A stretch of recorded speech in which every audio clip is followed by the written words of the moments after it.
Hi, my name's Graham Leicester. I'm the director of the International Futures Forum, and I'm delighted to be able to contribute to the Public Service Pioneers program. We're going to learn a great deal from the contributors, from the shared resources, from the interactive sessions, and indeed from each other over the next month or so. And I just want to offer a couple of frameworks for holding that learning and making sense of it. So I offer 4 lessons and 3 horizons. But first, a little bit of context about IFF. We were set up 20 years ago with an inquiry into how to take more effective and responsible action in a world we don't understand and can't control. In other words, the circumstances of today. And we've diagnosed 3 emergencies: a real emergency, so the challenges we face in the world; a conceptual emergency, trying to make sense of the world well enough to take on those challenges; and an existential emergency, how all of that leaves us feeling at a human level, both individually and collectively. Now, these 3 emergencies are all interlinked. They hunt in packs. And we've paid particular attention to the existential emergency, partly because it's also a real emergency, the global mental health crisis, because it tends to be overlooked if we focus in only on tools and technical solutions, and because it is there in the human system, in people, that the creativity, imagination, and hope that we need to shift our systems resides. So I always say, forget about caterpillars and butterflies. It's human systems that transform. Now, we published a little pamphlet early on in the pandemic, which was a short course in pioneering with 4 lessons. And I was pleased to see this tweeted early on from a senior official in the Scottish government. This is his whiteboard. There are the 4 lessons for pioneering: survival, insight, perseverance, and hope.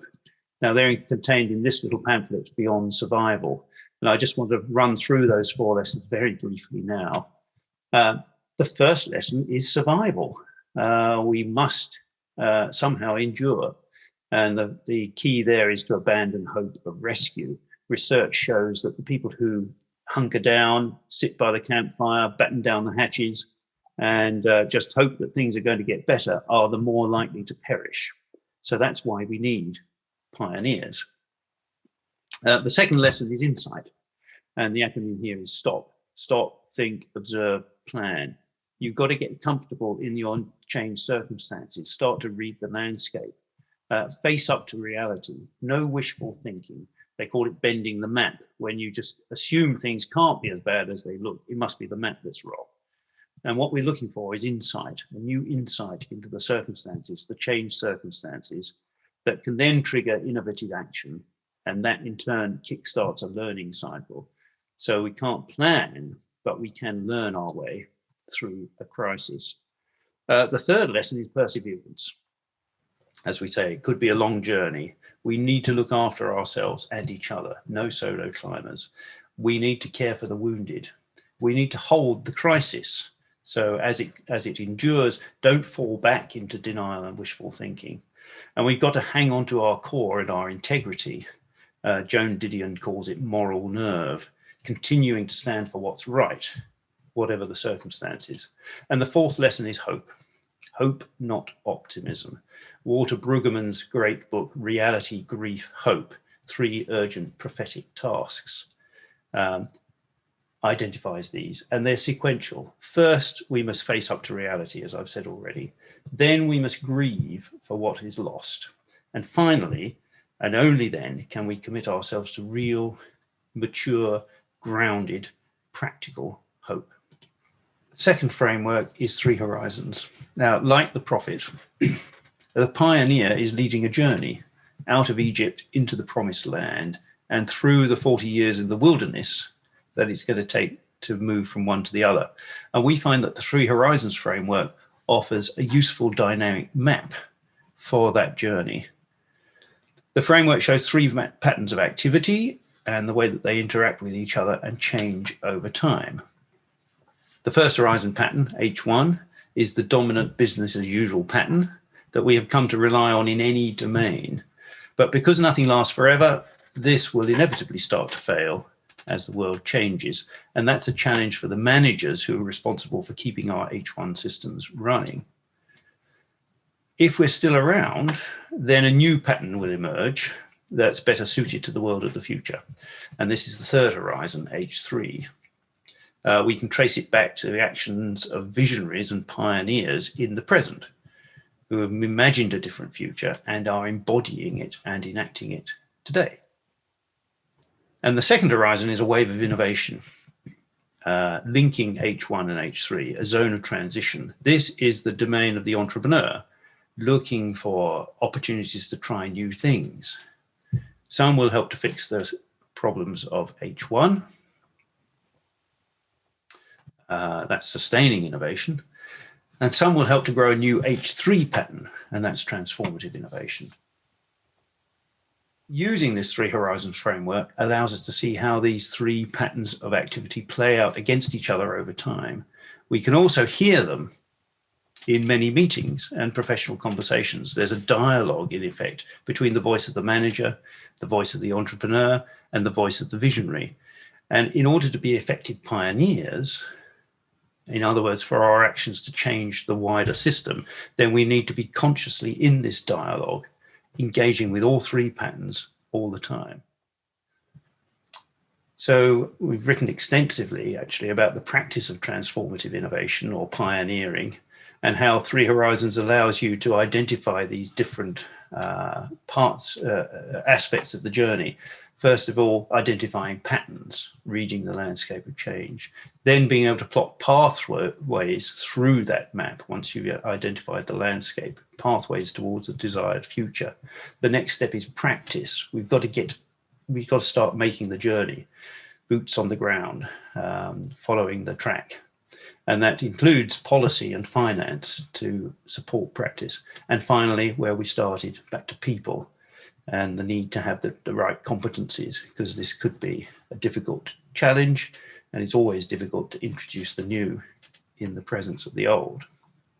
So finally, I just want to say something very briefly about the dynamics of these three patterns and how they interact with each other, because I think that's of the essence of the practice of pioneering. So I've already said that we start off, if you like, with a vision of the third horizon, of the pattern of activity, the system that we want to bring into being.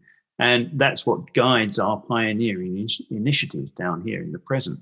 We're trying to embody and enact pockets of the future in the present, the system that we aspire to. Now, there are two typical trajectories for that kind of initiative, the pioneering initiative, and maybe you're familiar with either or both of them. One is that it crashes and burns. It just runs out of steam, runs out of energy, runs out of money. It illuminates the landscape for a brief while. It looks really promising, but it doesn't get anywhere. That might be because the place that it's most likely to go is back into the first horizon system. The first horizon managers, seeing something promising in the third horizon, pick it up and take what they can from it and absorb it back into the old pattern. And I think this is what Olli-Pekka Heinonen is talking about when in one of the interviews for this program, he says scaling is failing. Scaling is failing. Yes, scaling is failing if what you're doing is feeding the old system rather than getting anywhere closer to your aspirations for the new. Now, the big question for IFF that we've been working on for a while is, what do we need in this gap between the first and the third horizon? What are the scaffolding? What's the scaffolding that we need to erect? What can we put in place to make it easier to make that journey towards the third horizon, to come through this zone, not get absorbed, not fail, but make the journey towards the third horizon? Now, I think some of the things that fit in there will be tools, the kind of things that we're going to be picking up over the next month: processes, frameworks, competencies, and community. It's a community of practice. We need each other to learn from. Now, if we do that successfully, what we find is that what we're getting up here is not a project, but a pattern, a self-reinforcing pattern. Bill Sharp, who wrote the book on Three Horizons, talks about the patterning of hope. That's what we're looking for. We're looking to weave these together into a pattern, the patterning of hope. And when that happens, as that starts to happen, so the First Horizon manager can start actually, instead of absorbing what